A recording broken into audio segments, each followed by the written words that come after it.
Happy Wednesday, family, and welcome to WWT Live. Today on the show, we're talking about a new addition to the Hall of Fame. And speaking of new, Dynamite's got something new that they're presenting tonight. And who are the top 5 women's wrestlers in the eyes of John Cena? All of that and more today on WWT Live. What's up, guys? It's your girl Red Velvet from straight out of your mama's kitchen, doing what I do best, stirring it up, and you are now watching Women's Wrestling Talk. 10, 9, 8, 7, 6, 5, 4, 3, 2, 1, 0.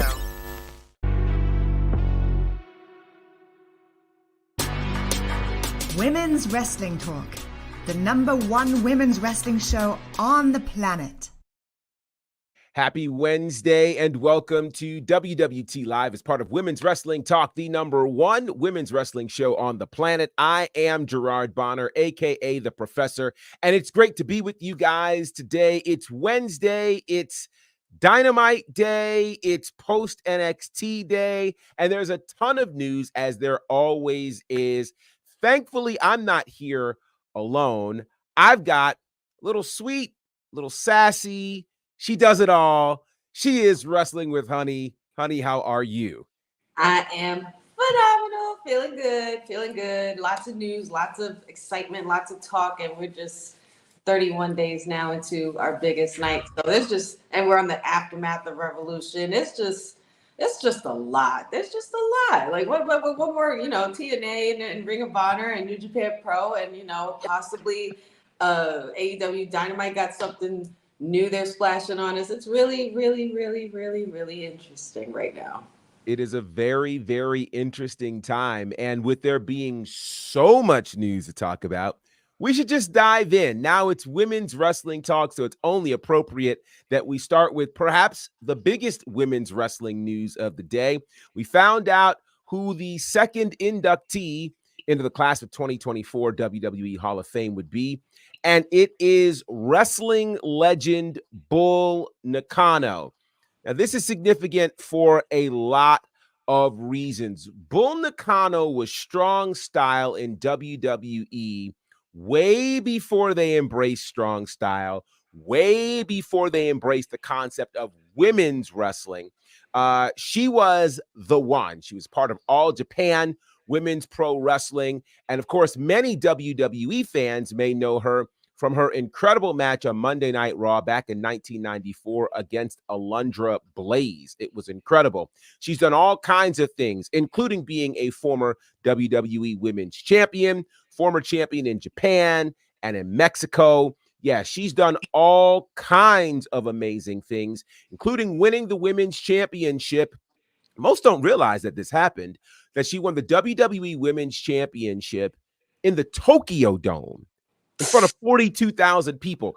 They don't talk about that very much, but that's a big part of her career. She has really become an icon for so many people to really pattern themselves after. And again, think about this. Before we got a Rhea Ripley, before we got a Jade Cargill, a Bianca Belair, or a Chyna, we had Bull Nakano. So congratulations to her being named as the second member of the class of 2024. What are your thoughts on this huge announcement about Bull Nakano? I can't help but feel like this is definitely the year, Professor, where it's like the year of the overdue. Ooh, that's so good. I really feel like this is the year of the overdue, and being that Paul Heyman was our first announcement, which we all know was very overdue, and Bull Nakano now being a part of that list, being in that kind of company, is saying a lot. Former AJW champion, All Pacific champion, WWA, like all kinds of things, Japan Grand Prix, the tag league, the best, and WWE, all of those references. And I remember honestly being really terrified of her when I watched her in my younger days in the 90s, because when her in that little beef with Alundra Blaze, because I don't know why, but when I was younger in that time, I was big on Alundra Blaze. And so when Bull Nakano came through and just completely squashed her, I was like, this lady is terrifying. Like, she is on another level. She was strong style before Shinsuke was even guys like Shinsuke or Asuka or anybody even mentioned. She has tons and tons of accolades, lucha libre even under her belt as well. So it goes to say a lot about Bull Nakano and what she's done for the business. So like I said, it's the year of the overdue. So shout outs and huge congratulations to Bull Nakano. And she looks great even till this day. Like she could possibly still go. You know Yeah. what I'm saying? Yeah, I think that this is very, very overdue, and I'm really loving it for her, for sure. Absolutely. Shout out to some folks hanging out in the chat. Shout out to Matt. Good to see you. Sendio, good to see you. She says, what's crazy is that she was only the second Japanese woman to win a title there. I don't know if you're referencing the Was it the Tokyo singles Dome? championship. Now, yeah, there's a couple of questions. Are you referencing the Tokyo Dome or the WWE Women's Championship or a title in WWE? Just clarify that for us. If you don't count the NWA Women's title, then she is the first. And again, clarify that because there's a tag team called the Jumping Bomb Angels that were your women's tag team champions in the WWE that predated Bull Nakano winning that title. So that's why I just want to clarify that to make sure we're good. Bobby, good to see you. It's great to see Bull Nakano in the Hall of Fame this year. I agree. People don't know that she was the one that taught Asuka. That's pretty cool. And to your point, WWE Women's Championships. Yeah. So technically the Jumping Bomb Angels were first, but still rare air that Bull Nakano is living in, and that is pretty awesome. And so it leads us to ask a very interesting question because a lot of people had been asking who could end up in the Hall of Fame this year. And normally, Hall of Fame announcements are made a bit earlier, usually around Royal Rumble time and things of that nature. But here we are in March, and that's where we're getting our first announcements. Of course, we heard on Monday that Paul Heyman will be a part. Now we know Bull Nakano. Let's just throw some ideas out there, and this is obviously available to you guys in the chat as well. Who else do you think will make the Hall of Fame class of 2024? I don't know, man. I honestly don't. That's been like a lot of the speculation going around in the IWC. They're like, who are we gonna see next? Who are we gonna see next? I think it's quite interesting, especially the fact that they waited so much later than usual, as you said, because we're used to usually them announcing the first inductee like right after Royal Rumble time, Sure. if I'm not mistaken, in past years.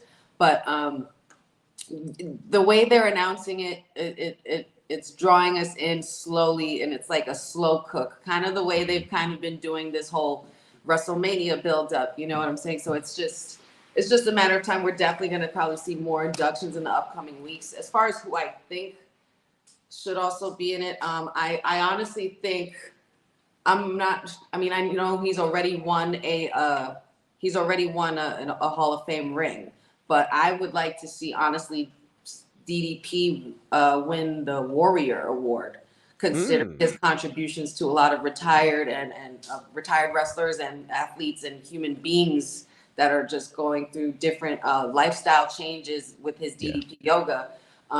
That's something I would like to see. As far as inductions, I mean, I think I'll be happy with whoever they put up. I really can't say who I would like to see because there's just so many people that do belong there, and I know they'll eventually get there. But going right from the start, from Paul Heyman to Bull Nakano, goes to show you exactly how good this Hall of Fame is going to be this year for sure. But if I had to say anything, I would want DDP Yoga to get a Warrior Award. I think DDP is literally out here saving lives. Like that's not even conjecture. He is, and I mean, you can run through the list from the late great Scott Hall to Jake the Snake, and now all the news about the American males, that being, of course, Buff Bagwell and Scotty Riggs. And I will shamelessly plug the fact that I've had a chance to see both of them and work with both of them over the last year or so. Did some commentary, actually work with Marcus Alexander Bagwell, aka Buff Bagwell. Recently called a match like in the last month with Scotty Riggs, who looks phenomenal. It's just amazing to see what he's out there doing. There's a video out there of what he recently has done with Butterbean. Yes. And that Oh my is, ooh, goodness. Like good Lord.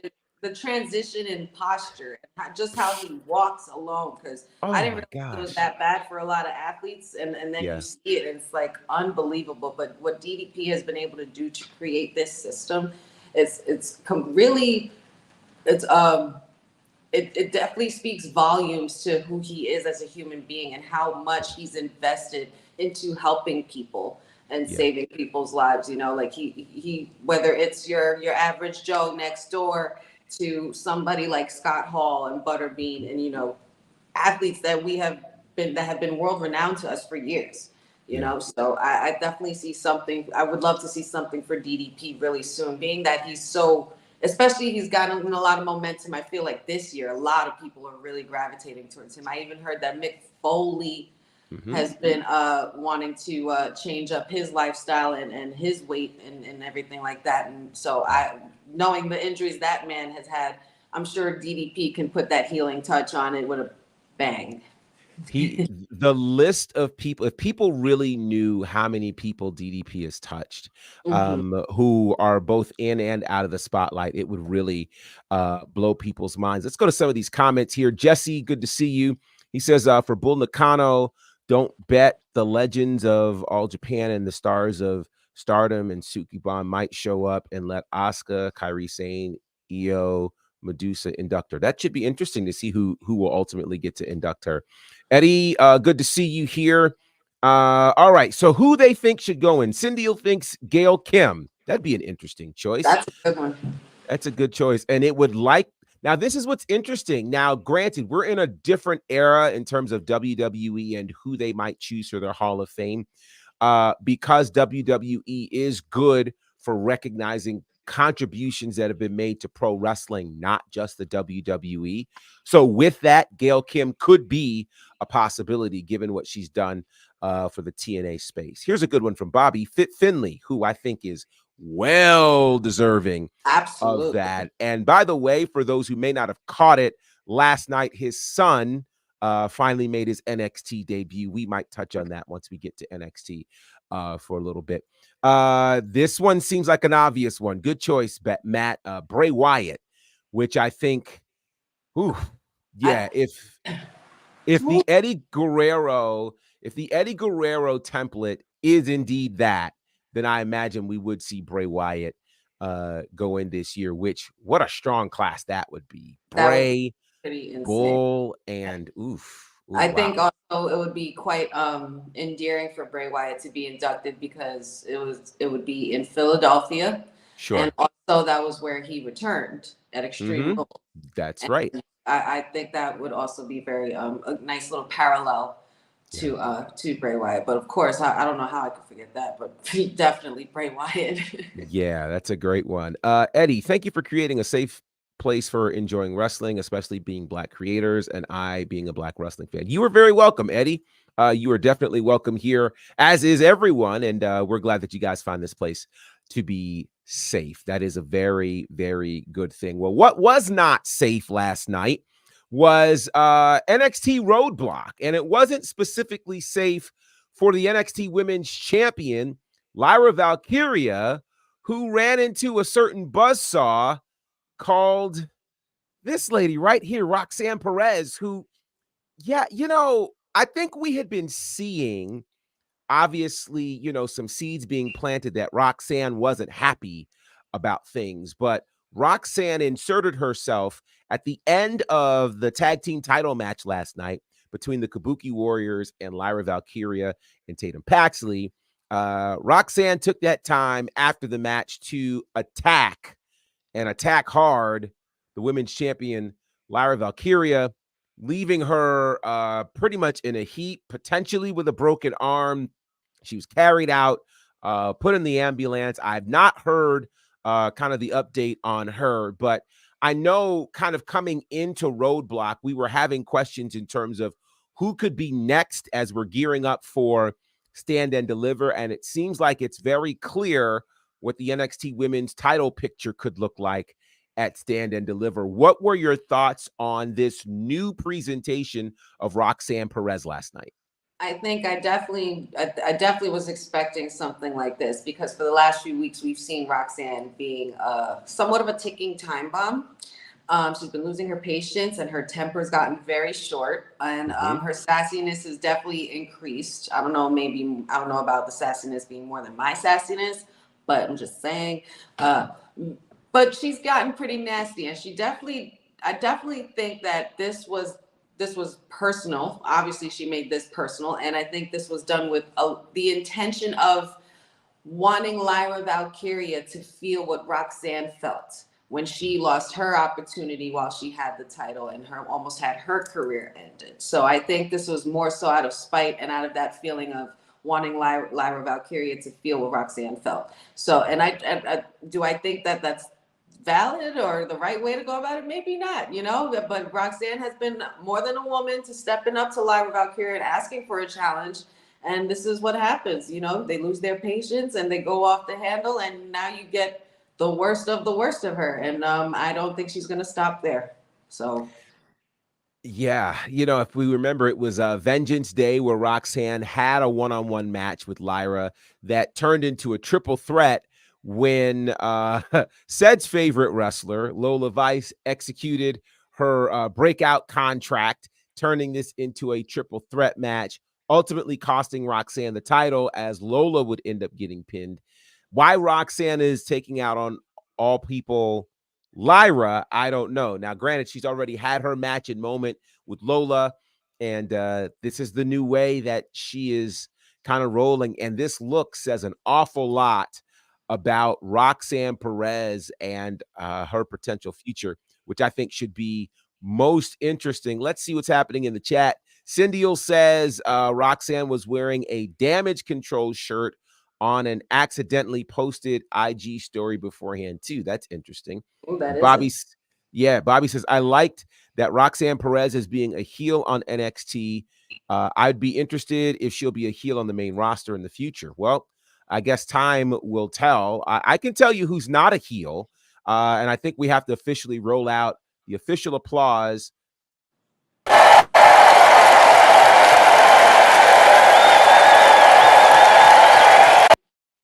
What up? Yay! The boss lady is back.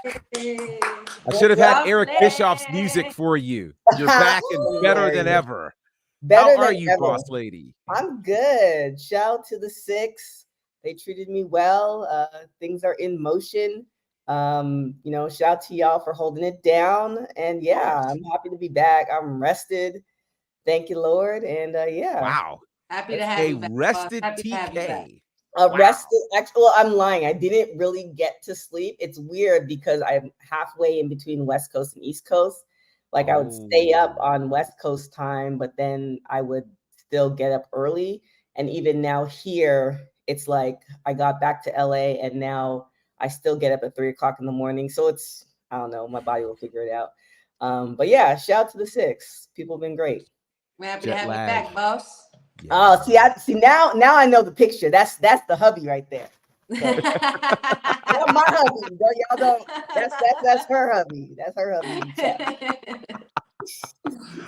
I love it. I love it. Well, welcome back. We're in the midst of talking right now about Roxanne Perez and her interesting moment last night on NXT Roadblock, where she, I guess, fully embraced all things evil and bad and nearly broke the arm of Lyra Valkyria last night. It was a pretty crazy night, to say the least. See it coming though? Like I feel like it was actually a very pleasant progression. Like, you know how sometimes some people, it's like all of a sudden they're just pissed and then they start, like, you kind of see how it's been happening, which is a good thing. Yeah. Slow cooking. Yeah. I agree. Slow cooking for sure. Well, another thing that happened last night in terms of return, we saw the return of Soul Ruka, who came back surprisingly during this match involving Blair Davenport and Fallon Henley. Of course, Blair Davenport injured Soul Ruka, took her out for nearly a year. You can see Soul Ruka has the knee brace on, and she is back again, just deepening, dare I say, the women's division over at NXT. I mean, good Lord, think about it. Last night, we did not have Ced's second favorite wrestler, Jada Parker, on the show. None of his wrestlers were on. Maybe that's why he's not on the show today. I don't know. Because Jada wasn't on, Lola wasn't on, but the women's division is still super deep.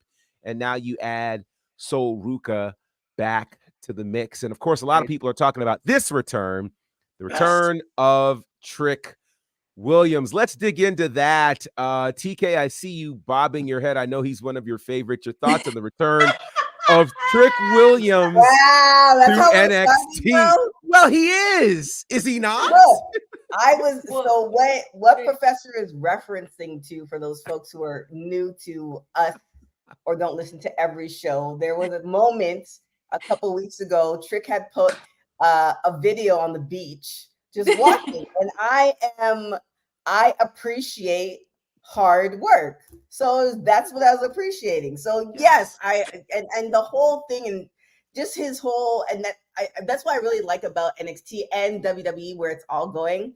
They have the slow burn in the characters now. Like it's not as forced. It seems like they're genuinely talking to each wrestler and or listening to their ideas or seeing entire vision for them, which is a great thing.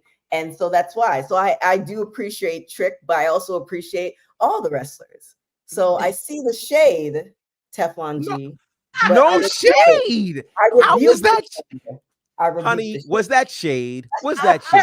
I don't want to be put in the middle, but I just want to say that I appreciate hard work as well. No shade to my husband, but I think we all do. We all appreciate her. Last night, I couldn't help but notice that, little more hitting the gym while he was gone a little bit, So it was like, hey, I see you, appreciate it.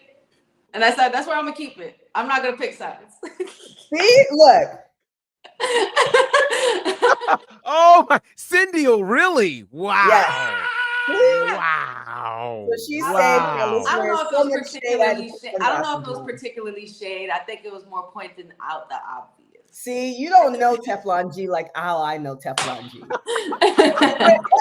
I don't throw shade. If I do, it's very, very rare. With the prayer. It was just a little sneaky little. Yeah. It wasn't full shade though. It wasn't full shade. I don't think it was full shade. Yeah, and a go with God at the end of it, like go with God. Wow. The sun's not even out, so I don't think it was shade. Well, let's go to some of these comments. Jesse says that Tony Khan better be careful with the Monet hype. It may have backfired after that big Boston show. I'm not sure what you're referencing. The Boston show isn't until next week, so I'm not sure what big Boston show you're referencing yet. So, and also on Mercedes Monet, shout out to the homie. I'm so proud of him. Oh, shout yes. Evan T. Mack, y'all go and subscribe to his channel. The interview is dropping tomorrow. And baby, let me tell you, I can't wait. It's going to be good. I can't wait. That was a big coup. So shout out to the homie. He's definitely a part of our family here. Cindy was referring to that tag team title match last night, which I thought did go very, very well. The women's match. Jeffrey says, love the new attitude of Roxanne. It was expected. He also said, love to see Sol Ruka back. Yeah, she's real special. And I like to see what she's going to do. Jakara, she was not on the show last night. That is also very interesting. Great to see Trick Williams back in an NXT ring. Welcome back, Trick, Sol, and Mr. Regal. Yes, it was great to see him last night as well. Doing a spot with his son, no less, too. That was really awesome. Really, really awesome. Yes. Good evening, kind sir. Always great to see you, cousin. And Jesse Hyde, AEW Big Business is in Boston. We're aware. And that's next week. So I'm not sure. Maybe I didn't understand the comment. Maybe that's what it is. Let me reread the comment. He better be careful with that Monet hype. It may backfire after the big Boston show. It may backfire. Yeah, it looked like they said it backfired after that. It did say backfired, but maybe he meant it differently. Okay, well, time will tell for sure. Time will definitely tell. Either way, Certainly Roadblock last night was a big time. And one of the other things that happened following Roadblock, and obviously some other things happened, this is another big piece of news. And again, lots of women's wrestling news happening today. John Cena is out there on the interview circuit. And in being on the interview circuit, today he was on First Take. And on First Take, he decided to share, in no particular order, his top 5 favorite female wrestlers. And in case you didn't know, here's how it goes down. No particular order. He likes Becky Lynch. Mm-hmm. He likes Bayley. He likes Bianca Belair. He likes Rhea Ripley and Charlotte. Now, not really sure if he's referencing, his Mount Rushmore of greatest ever, but I don't know. It was asked like that. Just kind of the top 5 women in the business for him right now. What are your thoughts, guys, on this particular list, which certainly all of them have strong championship pedigrees? Your thoughts on this list from John Cena? I mean, yeah. I mean, you referenced it. I mean, he pretty much picks people who. He pretty much picked the people who are champions or have been champions, who are dominating the space, who can hold their own. I feel like anybody would pick that list. I mean, as far as Mount Rushmore, it's totally different. I don't think that was his Mount Rushmore. I feel like if they were doing Mount Rushmore, it would be a few different names. He would exchange a few different names, but it's a solid list. It's a diverse list, which I can appreciate, because people tend to lean towards what looks like them, especially if they're of the non-melanated situation. So I like it's a solid list. Yeah, I have to agree. This is definitely a valid list by John Cena. There's no complaints from me as far as this list goes, because every single one is deserving of being on a list of being a GOAT and future GOAT. I think he more so based his list on the fact that these are his current favorites that he sees that's going to be an everlasting and long-lasting staple in the WWE for the next 5+ years, and for the future of women's wrestling in WWE as well. So I have no complaints about this list at all. Bayley, Bianca, all valid. Becky, 2 belts. They all have lots of good history, and they all and accolades and timeless moments. And there's going to continue to be more, which I think is also the reason why he picked these particular ones, because these women are still in their primes. Still. Speaking of advocate for women's wrestling.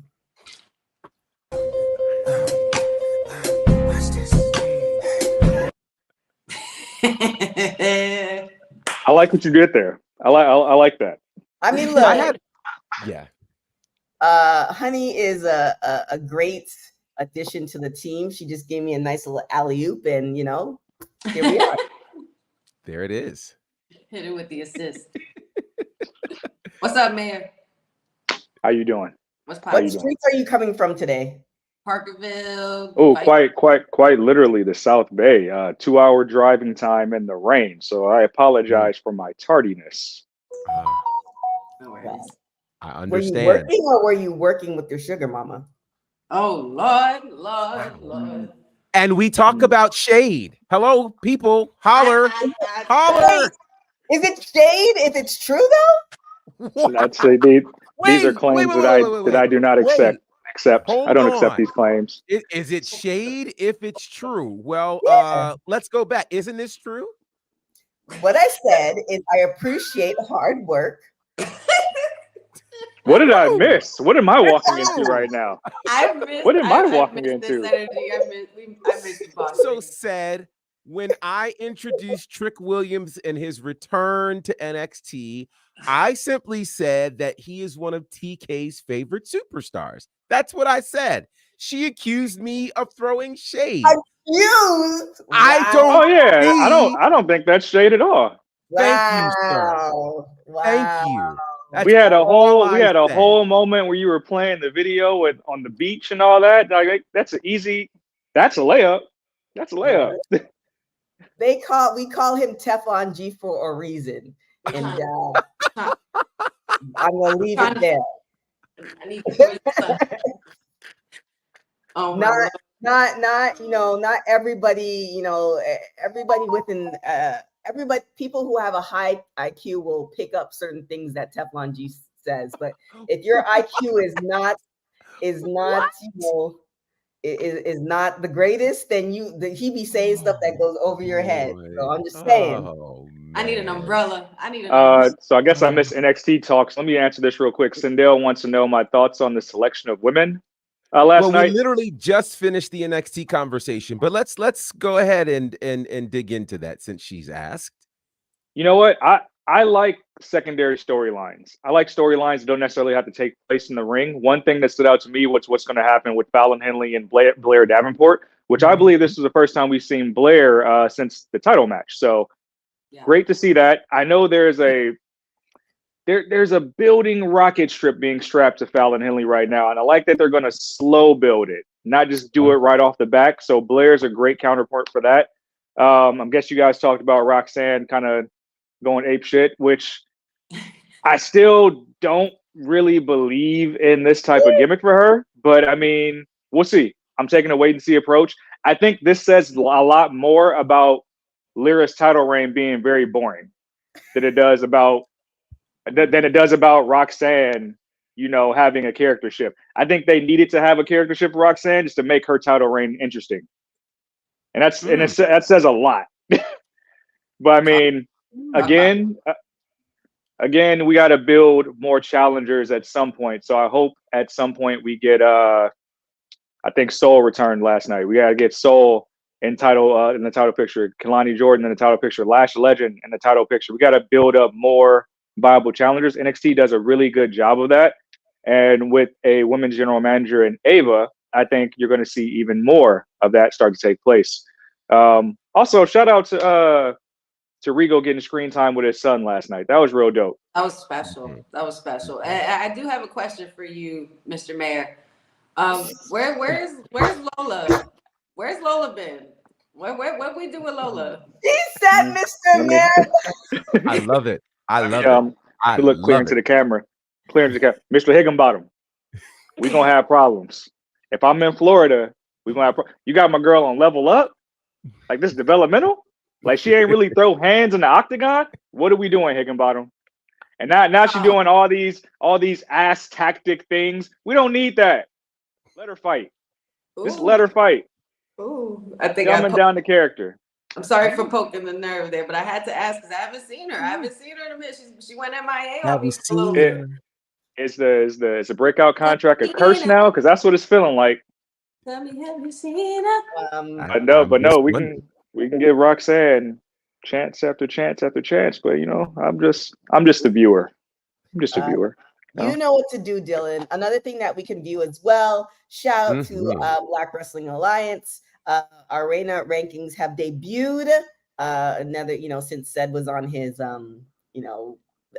not being happy list about things, he can just kind of continue with this. So pile it on, huh? I know. Making up for lost time. I'm telling you, Bianca Belair, Jada Parker, King Bees, Queen Aminata, Athena, 5th spot, Jordan Grace. Happy birthday to her, by the way. 4th, Becky Lynch. 3, Nia Jax. 2, Tiffany Stratton. And number 1, Rhea Ripley. So shout out to BWA. And we have these every month.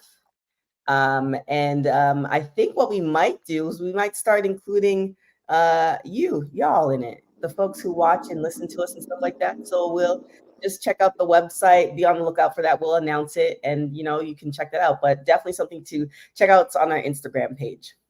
That might be the only way I get some justice. Y'all see this desk behind me? I will flip this damn desk. Jada Parker has wrestled less than 5 matches, and she made this list off first rip. Jada Parker also went viral.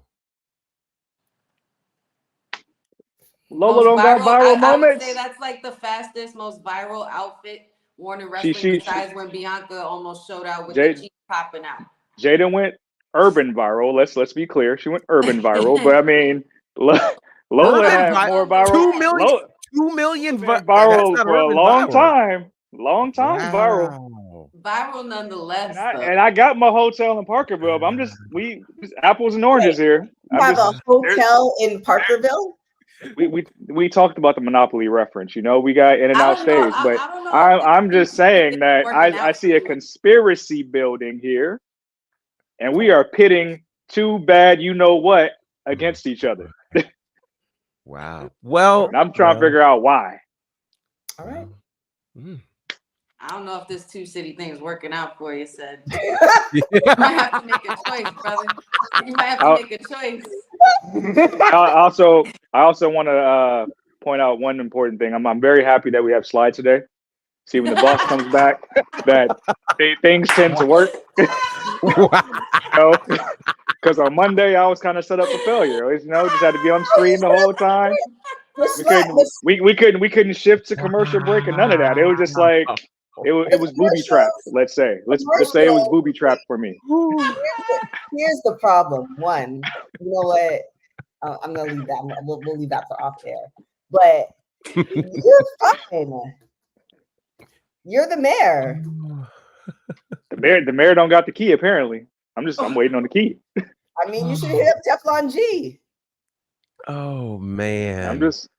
Well, I'll tell you this much. TK has support from is it Trini Boy 27? I haven't seen you in a minute. He's another one of our after buzzers from back in the day. What's up, Trini Boy? Well, there it is. So there's support. And Eddie must be in the back workings of this. Happy Dynamite Day, because the next thing we want to talk about is a new logo and some new things coming to AEW Dynamite starting tonight. So, of course, if you guys witnessed AEW Revolution, you might have gotten your first taste of this new logo when it kind of hit the lower left-hand corner and they were talking about a match that was coming up, and it looked really different.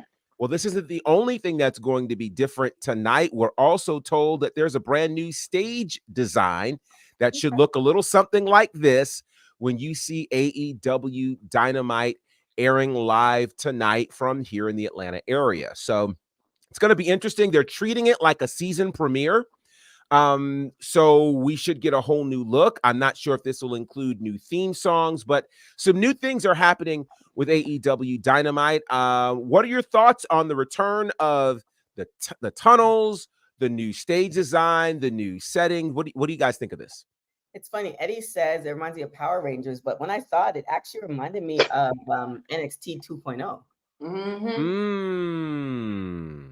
I mean, you mean the colors? The color, I mean, obviously it's not the same. So I'm not like saying, oh, well, it's not even that. It's just when I saw it, that's the first thing. Initially, yeah, just the pop color of it all. Yeah. It's just the very bright colors. Like I think NXT 2.0, I think used all those colors. So that's what it reminded me of. Like I get what they're trying to do, or whoever the graphic designer is trying to do, but and there's no but. Is this just what it reminded me of? But when we see the product tonight, that's what they're going to have the separation of. That's what the separation should be. So then you totally forget about NXT 2.0. Sure. Whatever they bring tonight. I always like the whole tunnel thing too. It's very reminiscent of old school days of wrestling for me. So I don't mind the tunnel thing, and I like the choice of colors too. I mean, I'm gonna be watching tonight because that Revolution pay-per-view was pretty lit, and I'm excited to see what is going to happen with this new evolution of AEW Dynamite, if you will, we could say, because also we got the Young Bucks are going to be making a special announcement for something, and it's pretty cool. I think this is a pretty cool move for them, and it shows that they had spent some time on this, and this is something that they've been planning. And I think it's kind of like their version of like a spring solstice, you know, bringing something fresh and new to the spring season. So shout out to AEW and their graphic design. Yeah. I mean, if you're into like I think it's more of an LA thing, but you know, the universe and the namaste and all this stuff, technically March is the start of the new year. Yes. So. Yeah. New Year was not January for me, and I'm a spring baby. I'm like, no. Winter, when winter's gone, then it's the new year. So I feel you on that, sister. Said any thoughts on this? I like the fresh look, and I think it's good to have like change in the wrestling world to kind of have that season premiere aspect. I do dig the tunnels. I thought that's what made them unique in the first place, when you have your quote unquote baby face and heel tunnels, and then you might have somebody all of a sudden come out of the tunnel that they're not accustomed to. It adds those little layers and wrinkles to the programming that made AEW so fun in the first like couple years. So really interested to see what they do tonight. Yeah, it definitely should be interesting. And, you know, you could make the argument that obviously with Sting leaving, a chapter is closing and they're ready to start a brand new chapter. It's not the first redesign that we've seen for them, which I'm also cool with as well. I mean, if you think about it, Dynamite has been out almost 5 years. It's had a couple of, you know, design changes in terms of set design, in terms of new logos and things like that. That is not a bad thing at all. And so I applaud them for being willing to try it, and to try it at a time that's not a traditional time for that. Most people expect season premieres, you know, in the fall. However, this actually is consistent with the new season premiere that is happening right now because of the whole strike that took place with the writers and the actors. So a lot of shows are actually doing their season premiere this week. So it is consistent with that, which I think, again, is not a bad thing at all. Also interesting, they will be taping Collision tomorrow night here in Atlanta instead of live Saturday. So interesting to see what happens. And I'm intrigued because, of course, we've got a tag team tournament that still needs to be announced and figured out. What else will happen at Big Business? We don't really know much of anything. I think there's been one match announced for Big Business, but what will happen with the world title, et cetera, et cetera. So there's a lot of places for Dynamite to go tonight, and I think it should be pretty awesome. A couple of comments here. Eddie says, I really like it. It reminds me of Power Rangers. You already showed that, though. My apologies. Cindy'll said that there are about as many colors as Darby Allin's back must look right now. Oh, that's Lord. a pretty creative comment. I must give you that. Very creative comment. Yeah. If I could just piggyback off of something you said, Professor, with the whole reference to the AEW Dynamite new logo and in season and everything, I really think that's kind of telling, and it's kind of like it's like a visual reset, because when Sting did come in, it was like the winter was coming, and the winter was there, cold is there, and it's like, this kind of reminds me of like a SummerSlam-esque type of logo, you know, or going into like brighter spring colors. So I think it's kind of fitting that you said that, because it's like Sting was the end of winter and that closed that solstice in that chapter, and then going into something fresh and new, especially with all the stuff that we saw in Revolution. It was like a lot of closing chapters, but there was also elements of fresh and new coming through. So just wanted to touch on that. A lot of Power Rangers comments. Am I that far removed from my childhood that I can't see it?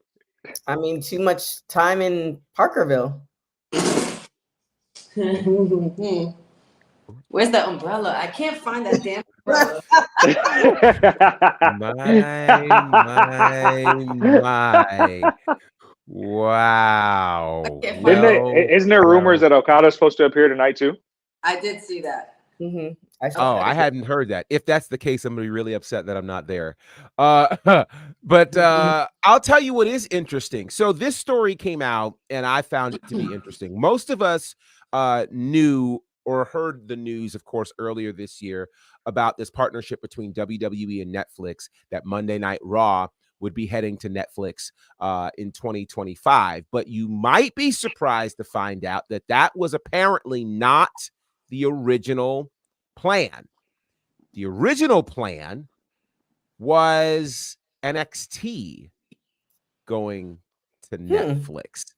This came out in a conversation that happened involving TKO president Mark Shapiro, and he was talking at the Morgan Stanley Technology, Media, and Telecom Conference. And in there, you know, he was talking about the different people that they met with. They were talking to Netflix and Apple and other streaming platforms, and they were initially talking about potentially PLEs and things of that nature. But the conversation apparently started with NXT. And that's the crazy part. He said, when we first started talking to Netflix, it was frankly about NXT. It wasn't even about Raw. Then it turned into a bigger conversation. And then the Raw conversation became a global conversation. So I think that's super interesting to think that NXT could have been on Netflix. Instead, NXT ends up, of course, on the CW. We know that SmackDown returns to USA and Monday Night Raw heads to Netflix. I'm curious, how different do you think things would have been for NXT if the announcement came out that they were heading to Netflix? Well, one, NXT is raising the rates again, which is no bueno. You mean Netflix? Yeah, sorry, Netflix is. I feel like it would have been a good place for them, but why not? I wonder why they can't do both. Like, would it be considered a monopoly, or is WWE like, whose decision is it? Is it WWE's decision to try to keep it all on different platforms because that's what they've been doing, or does it make more sense as coverage, or a company hasn't come up with the money and the business acumen to have two shows on one platform? I'm kind of, wondering which is better. Yeah, I think it was more so about I think it's more so it could possibly be about the coverage as far as, wanting them to be on all kind of platforms and reach globally, because, everybody's going to order it, and especially us wrestling fans and those who truly watch consistently. It's a game changer either way, though I am curious alongside you, Boss Lady, because I would really like to have seen NXT on a Netflix platform. I think it would have been very interesting for a lot of the new talent, and I think it would have given them a bigger chance to be able to do more film-like segments and vignettes and things like that to experiment with. But I guess it only makes sense for WWE Raw to get that deal because, one, it's $5 billion over 10 years, and Raw has been the longest running show on USA consistently straight through. So Netflix probably saw the consistency in that and wanted just to keep it with Monday Night Raw as opposed to NXT, which kind of flip-flop from Tuesday or Wednesday to Tuesdays every so often. But I guess it's more so about consistency coverage as opposed to just picking a company to do it. To do the deal. As an NXT diehard, I think this would have been really dope to kind of throw it back to the days of when NXT only appeared on the network. But if you want my honest opinion, I think the execs, TKO Endeavor, got a hold of who Shawn Michaels been scouting. Been looking at them college tapes, got a hold of that search history and said, nah, we see the target audience. You headed for the CW, and we know why. So funny. Either way, you know what I'm talking about too. You know exactly what I'm talking about. So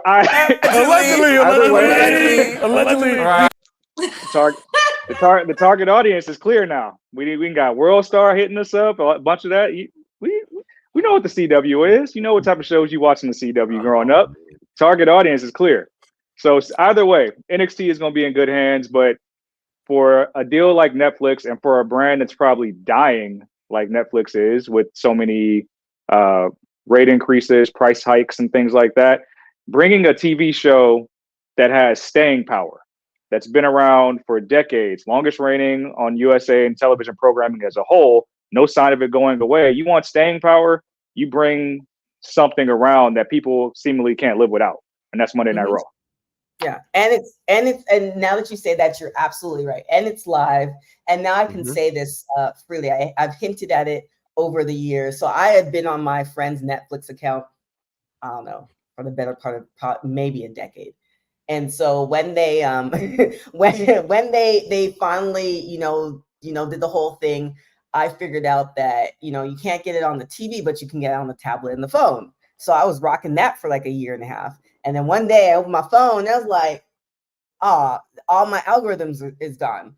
However, when I spoke to my friend, he had ironically had canceled it like a week before without telling me. Jorge, we have a problem. But anyways, without telling me. But the fact that he had it for a decade and he canceled it because they raised the rates, it's one of those things where it's like it's not a necessity. And so for somebody who's a wrestling fan, and it's not one of those things where it's like a documentary or anything like that, it's something that comes on consistently weekly.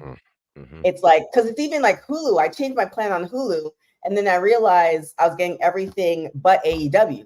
So now I have to change my plan back again in order to get AEW because I want to watch it.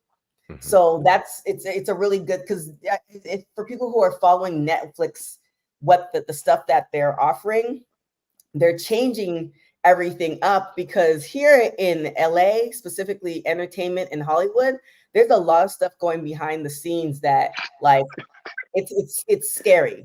What you laughing at? You in Park, like you got a video channel? I'm laughing at cousin Ron's comment. Oh. So you're saying NXT is Dawson's Creek? I was about to go more with Moesha, the Parkers, one of them, Oh, by the way, fun fact with that, did you know that Moesha, the Parkers, and Girlfriends, I saw this on Instagram, they all belong to the same universe? They all have appeared on the show. So like Joan was on Moesha. That's what you mean. Okay. The actress. Like they're all part of the same, like they're all related in one way or the other. I was today years old. Wow. That's interesting. I didn't know that. Shout out to Instagram. And they actually showed the side by sides, like Diana Ross's daughter. I forgot her name. Oh, Tracy Ellis. Tracy Ellis. She was on Moesha, and obviously we know Moesha and Monique, how that connection is. But like they're all connected. That's pretty awesome. Yeah, that's pretty awesome. I wouldn't like it. Take that to Parkerville, he said. Well, I'll tell you who's probably not coming to Parkerville anytime soon, and that's this gentleman. That picture is diabolical. That was a good one, Teflon G. That was a good one. Well, thank you. I appreciate that. That picture got Vince McMahon all over it. Has been in the news quite a bit the last few days. For one, he sold about $412 million in stock this week at TKO. Now, I know there have been a lot of questions in terms of what this means for how many shares he has, because Vince McMahon also sold off a number of shares back in November, somewhere around $600 million worth of shares. So just that we're clear in terms of how many shares he has left, he initially had 28 million shares in TKO. This stock sale has taken him down to 15 million shares in TKO. So he's sold about almost half, not quite half. But the bigger story in all of this is what TKO president Mark Shapiro had to say, where he said unequivocally that Vince McMahon is not coming back to the company. He said that TKO did not participate in this recent sale of Vince McMahon's shares that he sold of stock. They've got nothing to do with it. He also said that we don't talk to him. He says we don't know his motives, his plan, or his timeline. He doesn't work for the company. He doesn't come into the office. He's not coming back to the company. And that's where we sit. End quote. I know a lot of people have been concerned about the future of Vince McMahon and TKO, and many have thought, matter of fact, I think it was this time last year when Vince had made his comeback and et cetera, and there was always talk of Vince is never really gone, et cetera, et cetera. Here we are in a brand new land, and the big people at TKO are saying he's done, he's out of here. He's gone. The look on TK's face is causing me to ask this question. Do you believe that Vince McMahon is really gone from TKO? Right now, but I mean, technically they said the same thing about Steve Jobs, and he came back. I mean, obviously Steve Jobs, why he went out is totally different than what Vince has done. But the reason why it's just kind of like, the president of TKO has to do that because they have to distance themselves from Vince. Like, it's one of those things that it just makes sense. But if 5 years down the line or 2 years down the line, like the thing where we are as far as social media, entertainment, news, it changes so quickly. This is not like in like the 70s, 80s, maybe even the 90s, where, you know, like the OJ trial, where like you're sitting on that for weeks at a time. It's like there's just so many things that are coming at us that there's a possibility that he might come back. I definitely do think that he's going to be admitted into the Hall of Fame at one point. It might be, you know, post, after the fact, after, you know, he's no longer with us. But that's going to be, you know what I'm saying? It just, for now, it makes sense. But business, and especially wrestling and just life, there's no finality of that. Like, you can say that now, but if now the masses have forgiven Vince and everything is paid off and all the things, there's a strange turn of events. Like, okay, if Vince were to come back, do you think that people would stop watching wrestling? No. I mean, it's so touchy because of everything that he's going through, and I guess it also depends on if he's convicted or not, or if these allegations are actually true, because, you know, there's still trials, there's still court cases going on and lawsuits that have been filed, and they're obviously costing him. I don't think per se anybody would stop watching, because hell, we kept watching after Hogan came back, and look what he said about our people and us, and, you know, like minorities and everything. And it's just like, it's upsetting. Of course, it's terrible. It's not the same thing, but it's all terrible as far as that kind of relativity, because it's immoral, and you know, it's I don't know. It's still touchy, because we have to, what Mark Shapiro did was playing a game of chess, because that's what you do in business. You got to move, and you got to distance yourself from the problem and from that kind of talk in order to keep your business flowing. And they've been doing a very good job of that. But as far as, do I think Vince McMahon will ever go away? Absolutely not. This was his life. This was his creation, his father's creation that he built off of this, and he saw much bigger things for it. But am I going to negate everything that he's been accused of? Not necessarily, because I want to make sure that you're either guilty or not guilty, because if you know, facts matter.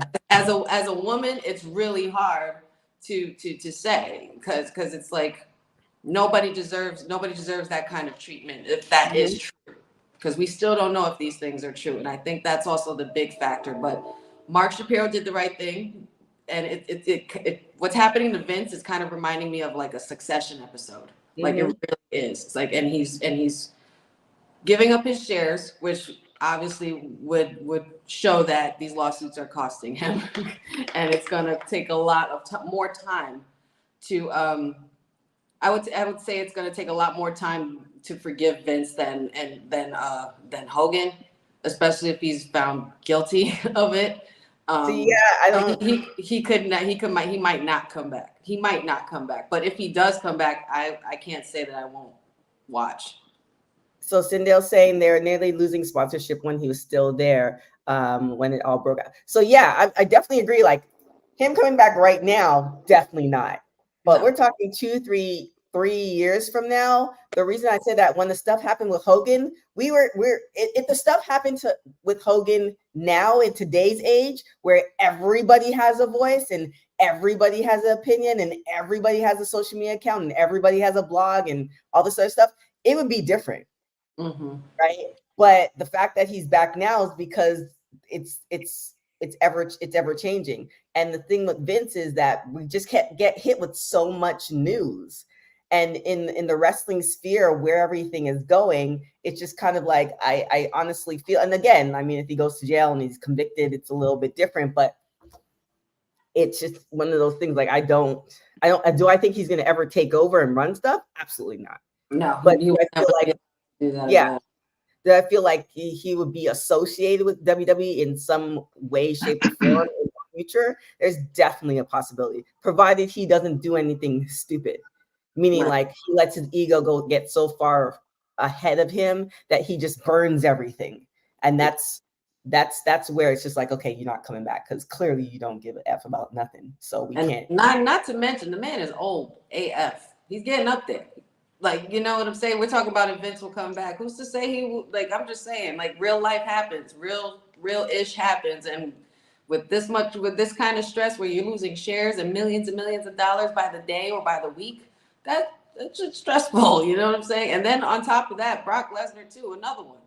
You know, do you think people will forgive Brock Lesnar as long as he's not convicted and not guilty or considered not guilty or anything like that? That would we be willing to forgive him? Because the minute that news broke, I saw lots of people on my feed on Instagram saying, you were my hero, you were this, and completely bashing the man when they didn't even have any reason, they didn't have any facts out yet. So we live in a very opinionated world where it's really tough to be able to speculate. But I can't say that I'd stop watching, though. I can't say that I would. And, in regards to the old thing, I look at this picture right here, and that doesn't seem like a person that is going to kick the bucket anytime soon. That's a lot of money. That's a lot of money. Money can buy a lot of things. I believe there's things out there that we just don't have access to. So whatever he's doing, he paying for something to stay around a little bit longer. And TK brought up an interesting thing about burning things to the ground, and that's spite.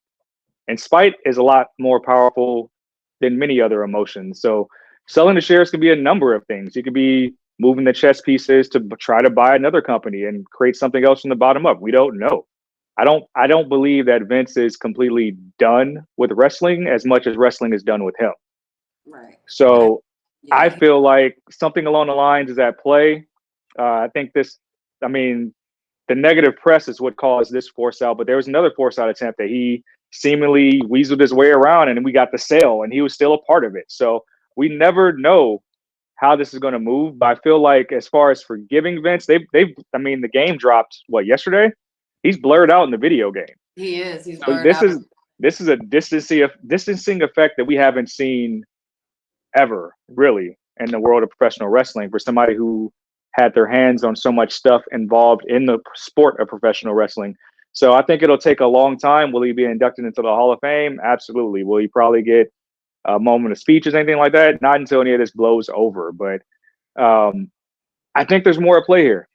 I don't know if there's any loopholes to get himself back into WWE, but it's really hard to remove the name from WWE. And is it very possible that he can buy another company?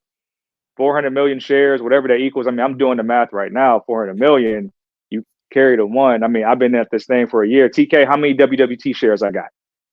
I just need to know. Can I cash out today?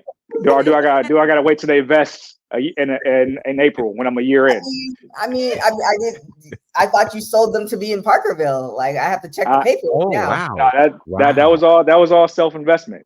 Now I need to know: is it time accrued? Is it what is it? I mean, you got all the strings. Yeah. You'll have to check with Kazuza on that. But yeah, we'll check. Okay.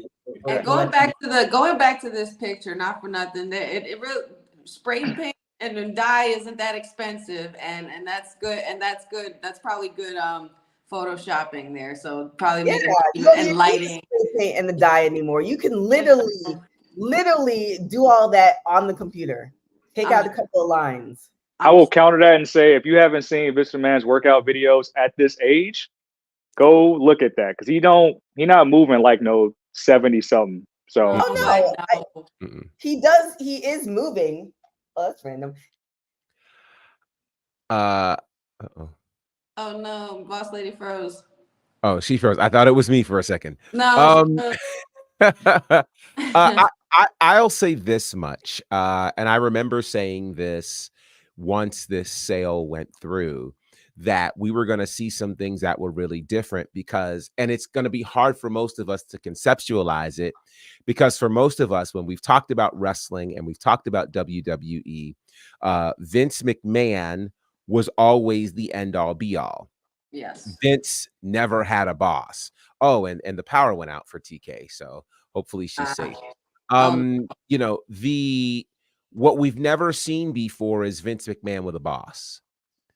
And that's what has made TKO different, is Vince McMahon was going to have a boss. And for everybody who, swore up and down, oh, no. Vince has a boss. And I can't fully say what I think, but what I will say is this. I feel like the powers that be in TKO, or excuse me, in Endeavor, were fully aware of everything that would come along with this and saw that the most valuable entity in all of this is WWE. And so because of that, I think we're playing with some different things here. This is not a space where Vince, think about this. The only other time where we've seen somebody literally erased from pro wrestling is Chris Benoit. That's the only other time. Everybody else has had a loophole of some sort, et cetera, et cetera. For a company like TKO to go into a video game that has over 200 characters and blur his face out, likely because they couldn't take him out, right? Because this has already gone to print, et cetera, et cetera. It speaks volumes. And I do think that the wrestling world has never seen the WWE without Vince McMahon. So there's no frame of reference for Vince McMahon not being able to get back in, for Vince McMahon not being able to have access anymore. I think time is going to tell. I definitely think that whatever are the results of the lawsuits are going to play a massive role in all of this. And to answer TK's question, here's why we'll all continue watching wrestling, because we fell in love with wrestling for wrestling, not solely because of Vince McMahon. Right. Vince McMahon may have provided a platform.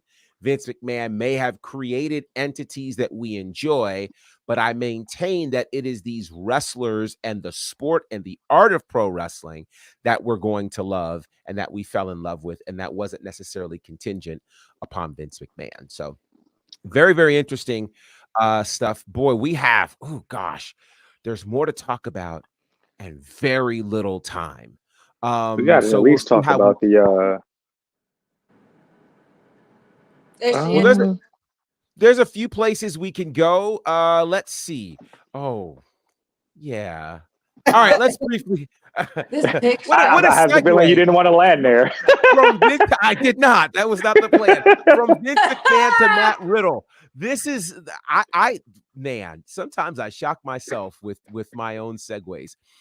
Vince McMahon to Matt Riddle. Matt Riddle is the current New Japan Pro Wrestling World Television Champion.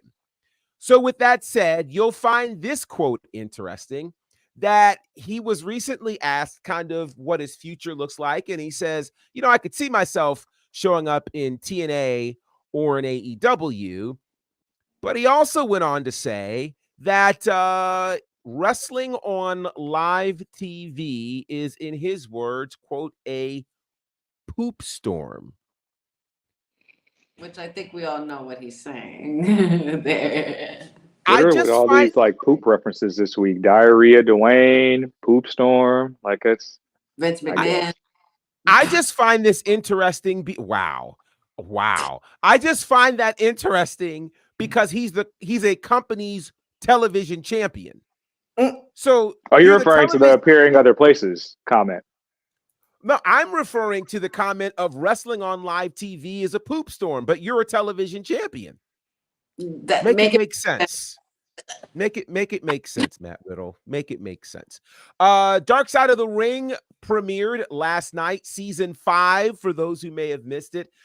This season is going to be very, very interesting. It started off with a look at the life of Earthquake, aka John Tenta.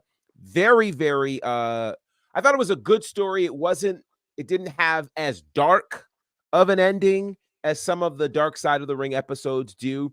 But these are some of the topics that will be handled in this season, including Sandman, Earthquake, Brutus Beefcake, Harley Race, and next week will be Buff Bagwell, which should be very interesting. I'm interested to see at what point they stop filming, because there have been a lot of changes that have happened with Buff, certainly in the last 6 to 8 months. And I'm interested to see if those will actually be included in that. But again, you guys can check out Dark Side of the Ring, airing Tuesday nights, 10 p.m. Eastern on Vice TV. And I believe it's on their mobile app as well. Happy birthday, Jordan Grace. Her birthday is today, and she will be defending the TNA Knockouts Women's Championship, or the World Championship, at TNA Sacrifice this weekend. And she is, by and large, the odds-on favorite to win her matchup. I mean, they said something like negative 10,000 or something like that. The betting odds are really, really high in her favor. So I hope that works out. I thought I had a slide on this, and I don't, but this is kind of where I want to end today, and I apologize. This news about Maxine Dupree, who kind of went viral because the people were booing her apparently at a live event, and she has gone on to actually have some conversation about her being under scrutiny. And she was asked on the Lightweights podcast whether or not she has been under more scrutiny than the average star. She had a lot to say, but some of what she said was, quote, I think yes and no. I think at times people have really given me a lot of grace because I'm learning on live TV, and thankfully with my character, that's been said. So people are aware that these are my first reps. Her first time performing in front of a crowd, strangely enough, was on Monday Night Raw, if you can imagine how difficult that was. She says that she thinks people don't necessarily understand that she's trying to figure it out. She also thinks that she's a perfectionist. She's a people pleaser. So it's hard for her to be booed. And I don't recall, talk about this specifically here on this show. So I think it would be interesting to think, what are your thoughts on the response and the reactions that we saw on the socials to Maxine Dupree? And does she owe anybody an explanation? Should she be at a certain level before she ends up on live television? She reminds me very much of like Lana. Lana had a lot of scrutiny as well. And if you watched her doc that WWE put out, like, from Ballerina, and, it really affected her. I think no matter what, it kind of goes back to where we are in social media. Everybody has a platform now. Everybody thinks that because this is afforded to us, their opinion matters. And it's kind of one of those things that WWE is the one who's giving her a check. So if they felt like she wasn't good enough, then she wouldn't be on TV. Of course, she's not Charlotte Flair, but you all have to start from you have to start from somewhere. And a lot of where it is with live television now, there's a few wrestlers who, like Jade, for instance. This is where you're starting. But I feel like the company, both AEW and WWE, they wouldn't give somebody this opportunity if they didn't believe that they weren't going to carry it through. Now, will she be a Charlotte Flair? I don't know. It's, she might, one day it just might click and it all makes sense. And one day it just might not. Like it's really just the time. But the fact that WWE believes in her, like nothing else should really matter. However, when you get into the comments, everybody is human. And especially if you have the degree of vitriol and hate coming towards you, you are gonna feel it. So I suggest she go and talk to Zoe Stark and just do a post and ghost, post that mug, turn it off, live your life, do your best, put in the work, and keep it moving. Because at the end of the day, the people who are complaining, they're not on WWE's payroll, and I guarantee her check. Not to say it's all about money, but she Gucci. It's heftier than theirs, like they like can that, like Rhea Ripley, I believe, was one of the people who responded to the scrutiny that Maxine Dupree's been under, and she was like, well, I dare you to freaking do it. Absolutely. Because like it takes guts. It takes a lot of thick skin to deal with being in front of thousands and thousands of people. And honestly, I think people should just give her a break, but I think she should also capitalize on it with a twist and completely utilize that as fuel to the fire for her to develop even better, and for her to just say, hey, look what I'm doing now. I bet you didn't think that I was be this, in a few years. Who's to say she wins a Money in the Bank in coming years, or a championship or a tag team championship in coming years? And plus, why are you giving the girl a hard time? She is aligned with Chad Gable, everybody's favorite. Everybody loves Chad Gable, and everybody knows Chad Gable is a workhorse in and out of that ring, and he's completely helped her. You could totally tell in her development in the last year that, especially when they were just going to have her as a man or a modeling agency, complete turnaround. And I don't think that I think that she should just handle it with grace. Don't let it affect her. Don't let people see it affect you, obviously, because we are human and things do affect us, but don't let people see it affect you. Deal with it. Just take it all in stride. Give yourself grace and understand. And she understands that she's doing her best. And I just think that people need to be a little less critical on her, because we saw her when she was starting out. The pops were crazy when she did that suplex on Valhalla months ago, and she's doing the thank you and everything. That, like, where was this energy? Not for nothing for back in the day in the 90s. With the divas, and some people would even say that, I would even say that Trish was under a little bit of scrutiny almost in the beginning, even though it wasn't as heavy, because the 90s were a different time. And, it was more about a look as opposed to skill. But Trish went through the same kind of thing. She was a sports model. She wasn't supposed to even be a wrestler, but she ended up doing it, and her and Lita completely changed the game from there. But Maxine Dupree just needs to take that and turn it into some honey spicy sassiness and call it a day and just say, F these haters. I'm going to take a different approach to this because people suck and bullying exists. If I were Maxine Dupree, you got to remember that she started in NXT as Sophia Cromwell, and she was just there for a cup of coffee before ultimately called up because they saw something in her. She has a pretty unique look, very young, and there's a lot of her career ahead of her. If I was her, I not just leaning into this. You remember when Saraya would get called out just for her return to the ring? She would call the trolls, fight back, talk about people's mama, put their profile pictures up, the same energy they give you, and lean into that hate, because that's the only way people are going to understand that you are here and they are there. So for that regard, there's a whole PC at the WWE. You think she's not training every day? You think she doesn't get paid to train? It's really unfair.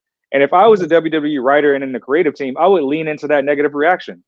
I would give you more Maxine. I'd give you more Maxine, give you more booze, lean into the character and put the Money in the Bank on her. And then from there, you develop a whole charactership around this persona, and you're selling merch, you're doing things, you're getting a reaction, just like Dom was getting a negative reaction. And he probably was never really that bad of a wrestler to begin with. I think he was literally just playing a bad wrestler on TV. His dad is the Lucha GOAT. I mean, let's be real. So I would lean into all of this negative reaction. It sucks that people are doing it to a superstar that's so young, that's literally going to grow before our eyes over the next decade. But for fans who have been spoon-fed and spoiled by the last decade of women's wrestling, you don't have to look that far back to see what it used to be. You really don't. The bra and panties matches and things like that, you don't have to look that far back to remember what it used to be, to see like we're in a great era. And everybody's going at their own speed. But it's like, if it's not your taste, you don't got to like shit on somebody for that. They're all like, which brings up an interesting point. It would be very cool if people can if pro athletes can sign up to boo people at their personal jobs. It'd be very dope if you can do that. So if pro athletes can kind of flip the script. Yeah. They need to make a television show solely on that. So let's go to some of these comments before I say anything that I feel like saying. Cousin Ron says, referencing Riddle, in the words of Tyra Banks, we were all rooting for you. I agree. Then there's MDB, who says, at the end of the day, how long do you expect the grace period to be if you suck at your job? We got to call a spade a spade. Being nice isn't good business. He continues. Everyone was on Dom Mysterio for being mid in the ring, but Maxine is exempt. Why? Jeffrey responds and says she will get better. It's all about a learning process. She isn't going to be fluid overnight. At least she's trying and putting in work. To you, honey, MDB said you're comparing apples to oranges. Meanwhile, cousin Ron said, preach, honey. I love what's happening here. Me too. Jeffrey says Ariane and Cameron weren't the best, but she was trying too hard. And so to that Isn't it the end, same I will person? say, Yeah, no, he put AKA after. Okay. Got you. Mm. To that end, I will say that it is always easy for people to criticize somebody in something that they've never done. You know, it happens in every professional sport where everybody says, oh, you should have just did that instead of doing this. You should have thrown that, or you should have run instead of throwing the pass. You should have, how did you not catch that? All of these things. And those same people cannot get on the field and do what those people do. Uh-oh. Here's what I'm going to tell you why this bothers me. And we criticize everyone and everything. Well, we all don't. That's a generalization. Not everybody is super critical. But what I will say is this: until you have worked in this business, gotten in the ring, you know, or been that close, you really don't have anything you can say in terms of how somebody should do their job. Just consider this. Would you be comfortable going out in front of anywhere, but whether it's an indie show of 200 to 300 people or a larger show where there's 5,000 to 10,000, maybe even 15,000 people? Would you even be comfortable walking out there? That's the first thing. Secondly, would you be comfortable going out there with nearly no clothes on? Thirdly, would you be comfortable going out there with no clothes on and then having to talk and not getting any words wrong? Then, would you then be comfortable going out there and doing all sorts of amazing moves and not injuring yourself or anybody else? The answer to that is no. And I don't care how much you say hell yeah on here. The answer is no. And so here's what I'm going to say. This is part of the problem, I think, with wrestling fans is everybody thinks they're so tough until they actually get an opportunity to do this. And that's the other thing. Thank you, Jeffrey. You do all of that and then you get no reaction. Yes. Right? Like it's a cruel, cold world sometimes. And so I think sometimes the people who swear up and down they can do this, they know they can't. And I'm not really yeah.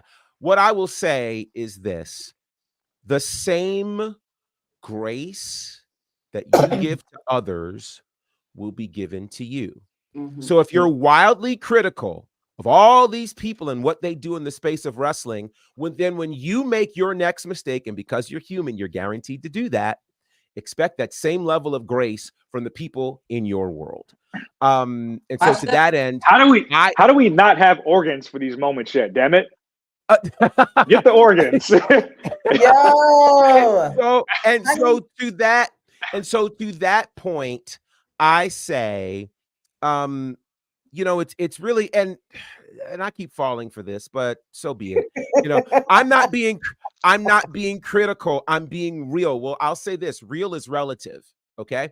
Yes. Everyone's reality is relative. And if you think being real is being critical, oh, wow, I'm a man. I don't expect grace from many. Well, then that's on you, sir.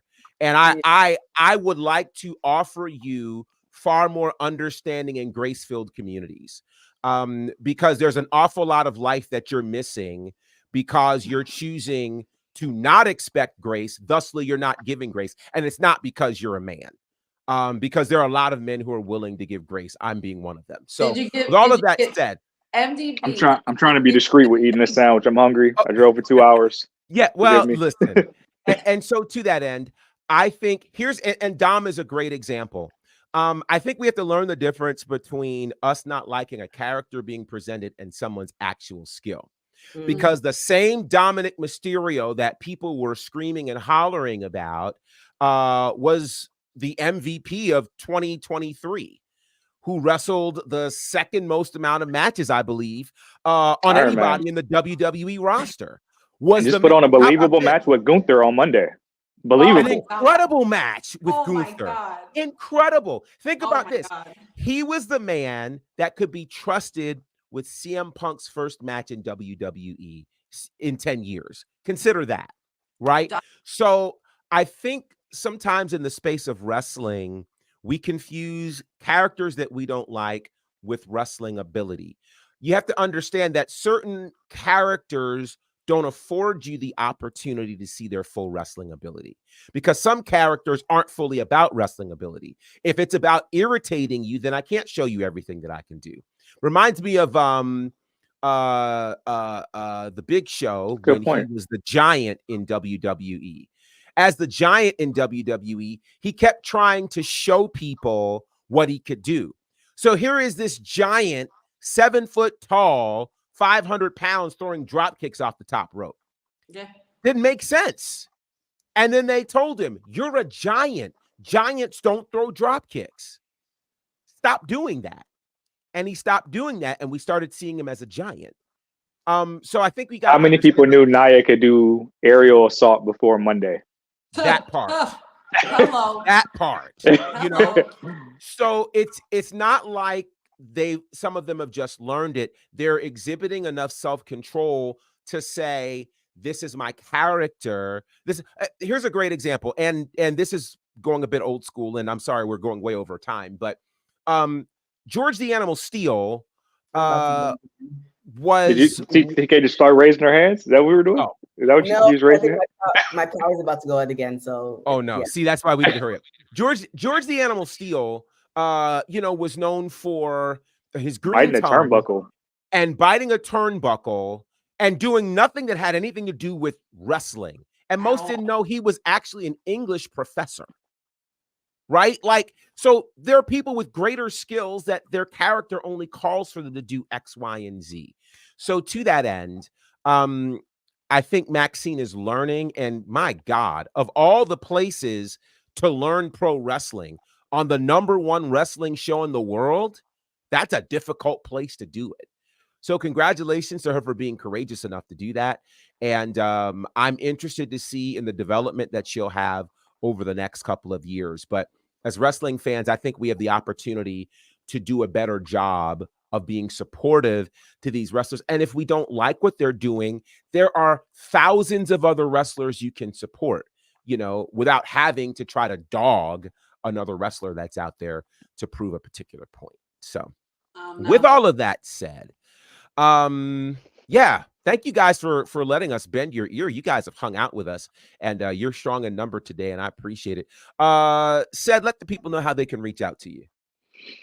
Contrary to Monday, I will actually plug my stuff today. You can find me here Monday, Wednesdays, Fridays. You can find me on Twitter at Said Says, just like it says right there. On the gram at Said is the Answer, and I also write for Daily DDT.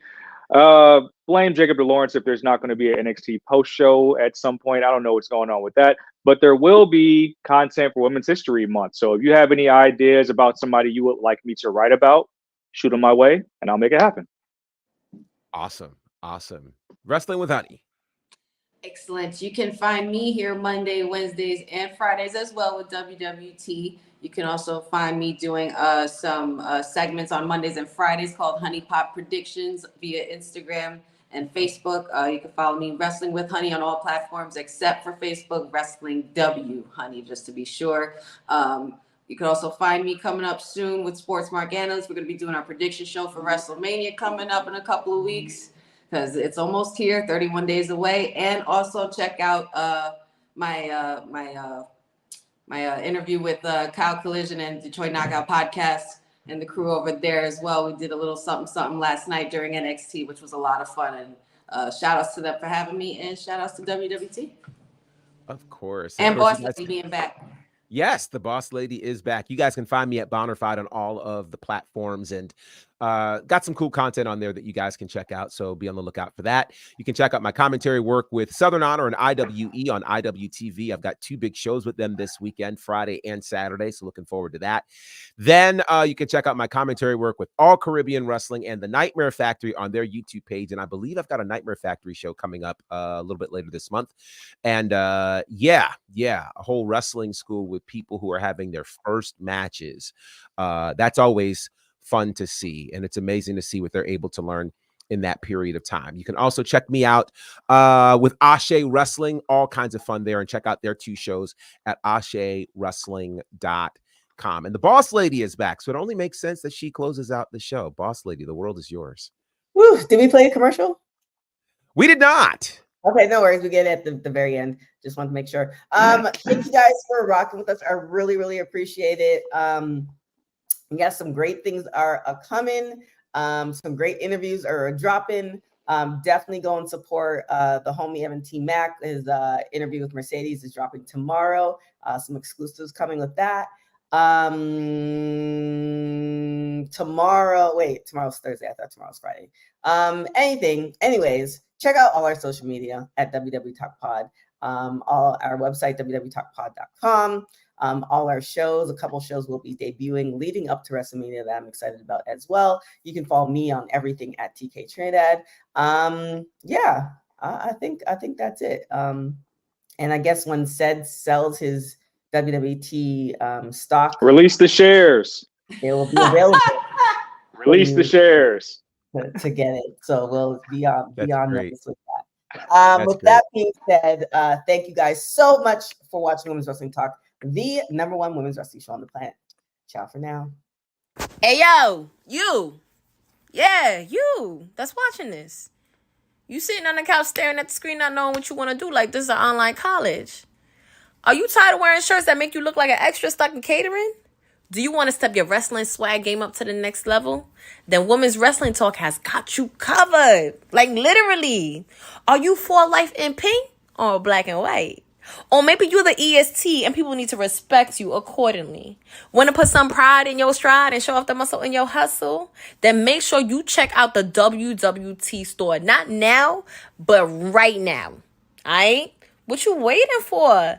Head to www.talkpodstore.com and don't make me fight you. Shit. What's up, guys? It's your girl Red Velvet from straight out of your mama's kitchen, doing what I do best, stirring it up, and you are now watching Women's Wrestling Talk.